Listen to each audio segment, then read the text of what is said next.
ಮನೆಯಲ್ಲಿ ಗ್ರಾಸರೀಸ್ ಎಲ್ಲ ಖಾಲಿ ಆಗಿತ್ತು. ಮಂತ್ಲಿ ರೀಸ್ಟಾಕ್ ಮಾಡಿಕೊಂಡು ರೀಫಿಲ್ ಮಾಡ್ಕೊಂಡು ಎಲ್ಲ ಆರ್ಗನೈಸ್ ಮಾಡ್ಕೊಳ್ತಿದ್ದೆ. ಆ್ಯಂಡ್ ಎಲ್ಲ ಒಂದು ಸ್ವಲ್ಪ ಖಾಲಿ ಆಗಿರೋಂಥ ಬಾಕ್ಸಸ್ನೆಲ್ಲ ತೆಗೆದು ಉಳಿದಿರೋದೆಲ್ಲ ಸಪ್ರೇಟ್ ಇಟ್ಕೊಂಡು ಎಲ್ಲ ಕಂಟೈನರ್ಸ್ನು ಕೂಡ ಈಗ ಖಾಲಿ ಮಾಡ್ಕೊಳ್ತಾ ಇದ್ದೀನಿ. ಕ್ಲೀನಾಗಿ ಒಂದ್ಸರಿ ವಾಶ್ ಮಾಡಿಕೊಂಡು ಕ್ಲೀನಾಗಿ ಡ್ರೈ ಮಾಡಿ ಒರೆಸಿ ಮತ್ತೆ ಎಲ್ಲ ಫಿಲ್ ಮಾಡಿದ್ರೆ ಕ್ಲೀನಾಗೆ ಒಂದಷ್ಟು ದಿನ ಫ್ರೆಶ್ ಆಗಿ ಚೆನ್ನಾಗಿರುತ್ತೆ ಅಂದ್ಬಿಟ್ಟು.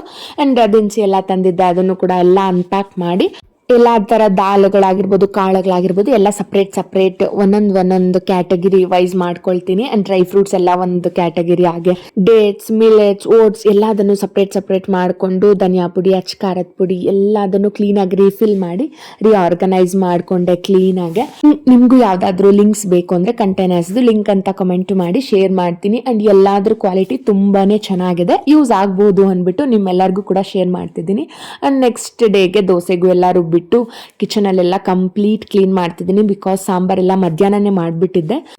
ಕಿಚನ್ ಎಲ್ಲ ಈಗಲೇ ಕ್ಲೀನ್ ಮಾಡಿಬಿಟ್ರೆ ಮತ್ತೆ ನೈಟ್ ಡಿನ್ನರ್ ಆದಮೇಲೆ ಒಂದು ಸ್ವಲ್ಪ ನನಗೆ ಟೈಮ್ ಸಿಗುತ್ತೆ ನನಗೆ ಅಂದ್ಬಿಟ್ಟು ಸೊ ಎಲ್ಲ ಕ್ಲೀನ್ ಮಾಡಿ ಈಗ ಈವ್ನಿಂಗ್ ಏನಾದರೂ ಸ್ನ್ಯಾಕ್ಸ್ ಏನಾದರೂ ಟೀ ಏನಾದರೂ ಮಾಡೋಣ ಅಂದ್ಬಿಟ್ಟು ಟೀಗಿಟ್ಟಿದ್ದೀನಿ. ಟೀ ಕುಡಿದು ಈಗ ಏನಾದ್ರು ಲೈಟಾಗಿ ಸ್ನ್ಯಾಕ್ಸ್ ತಿನ್ಕೊಂಡು ಮತ್ತೆ ಇರೋ ಅಂಥ ಕೆಲಸಗಳು ಮಾಡಬೇಕು. ಆ್ಯಂಡ್ ಸಾಯಂಕಾಲ ನಮ್ಮ ಮನೆಯವ್ರ ಜೊತೆ ಒಂದು ಸ್ವಲ್ಪ ಹೊತ್ತು ಟೈಮ್ ಸ್ಪೆಂಡ್ ಮಾಡಿ ಮತ್ತೆ ಒಂದು ಕೆಲಸ ಇತ್ತು ಆಚೆ, ಮತ್ತೆ ಕ್ವಿಕ್ಕಾಗಿ ಹೋಗಿ ರೆಡಿಯಾಗಿ ಆ್ಯಂಡ್ ಕೆಲಸದ ಮೇಲೆ ಈವ್ನಿಂಗ್ ಔಟ್ ಥರ ನಮ್ಮ ಮನೆಯವ್ರ ಜೊತೆ ಹೋಗ್ತಾ ಇದ್ದೀನಿ. Thank you so much, bye.